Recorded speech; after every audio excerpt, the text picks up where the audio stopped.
Hello everyone, welcome to my YouTube channel Finvestor. In today's topic, we'll be seeing about the IPO market. What is an IPO? IPO is initial public offering. An initial public offering or stock launch is a public offering in which shares of a company are sold to institutional investors and usually to retail investors also. Uh, who are institutional investors? Institutional investors are big mutual fund companies like banks, HDFC Mutual Fund, SBI Mutual Fund, and retail investors are us.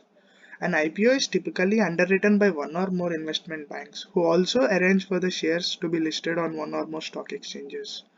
What is BSE and SC? They are stock exchanges, and Bombay Stock Exchanges has more than 5,000 plus companies listed on the stock exchange. And in NSE, there are more than 1,600 companies listed. A company before getting listed on the stock exchange, they have to undergo this process called the IPO process. After this process is done, the company gets listed on exchange. Company, why does the company decide to go public? In order to there are many reasons, like we'll be seeing them: to raise funds, capex, to repay debt. Company deciding to go public means it offers its shares to the public in exchange for funds. For example, a company ABC has 1,000 shares, and it wants to give 200 shares of the company's lot to public in exchange for the funds. But why IPO? This is the main question many one get.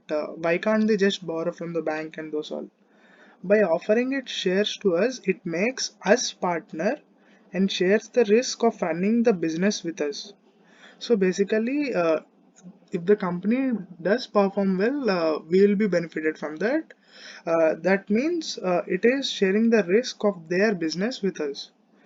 There are different ways to raise funds: borrow money from bank, overseas, domestic institutions. But why preferably IPO is preferred over this all investing, taking from institutions, overseas, domestic institutions? Why not bank? That's the reason we'll be seeing to raise funds. Why not bank? The need to ensure they return funds at later stage, plus they have to pay interest. If they borrow from the bank, they have to compulsorily pay interest. So instead they prefer to go IPO, where they get funds in exchange for the shares. And a company may need funds to fund an existing project or a new project altogether. Then for such purposes, it raises the capital using called capex, capital expenditure. Capex is capital expenditure. And not only for these both reasons, to raise funds and to fund existing project, to repay debt. Suppose if the company is having some debt, it comes publicly to give their shares to the public, and then with that they earn the money, they get the funds. With those funds, they'll repay the debt. So basically, it gives away its a lot of shares to the public, and then in exchange to that, they get funds from which they repay the debt. IPO increases visibility of companies as they are publicly traded, which has a positive impact on growth of the company. So if IPO increases visibility, as in if you know there are many companies listed on the exchange, but based on for example HR Motors, if we take Royal Enfield bikes. So after listing, many people got to know not only like HR Motors does what it does. Many people started looking on it as not only a bike but also a company with great input and output. uh, how does one go through the process of IPO process? The step one is they have to appoint a merchant bank, also called as book running lead manager. There will be a person called book running lead manager. He helps to prepare DRHP. I highlighted this because it's very very very important document. DRHP is draft red herring prospects. This merchant banker also helps at arriving the price band for IPO. Now the step two. Step two is they have to intimate SEBI with the registration statement, why as in the company wants to go public. It also has to give the company background details to SEBI and the reason to go public. After this, the company puts out DRHP for the company's IPO details. Uh, this DRHP contains everything. DRHP contains the size of IPO, the number of shares offered to public, reason for IPO, and its revenue model and expenditure details, financial statements, risk involved. So this is a very sacred document while looking for companies' IPO details, drafted hearing prospects. Once DRHP is filed, the IPO promotion.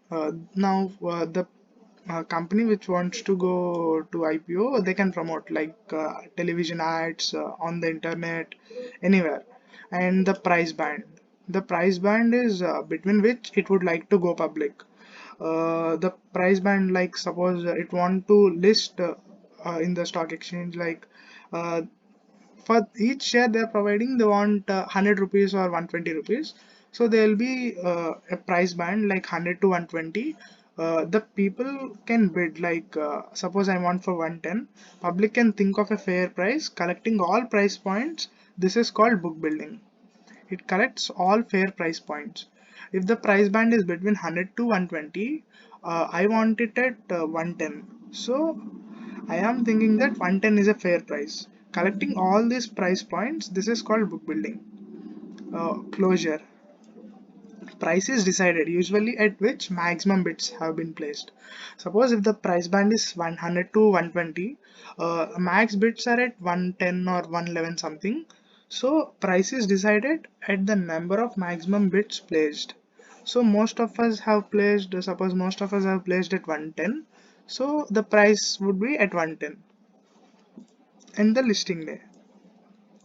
This is the final step. On the listing day, it gets listed on the stock exchange, either in Bombay Stock Exchange or National Stock Exchange, or in both. After getting listed, uh, there is another thing that we'll be discussing at a later stage: green shoe option, IPO subscription. Suppose a company XYZ has 1000 shares, means it wants to go public on 1000 shares. A lot of 1000 shares is offered to public. Now, if there are 2000 bids for that, that means 1000 shares more than the shares available. So the bids are 2000 for 1000 lot. That means the IPO is oversubscribed. When do we call an IPO undersubscribed? Suppose there are 1000 shares that the company wants to go to public, and you subscribe, not in case of you, the whole people. If the subscribers are around less than 1000, like 800, 700, then it is called undersubscribed. Let's see what is green shoe option. Imagine once company shares are listed and price falls.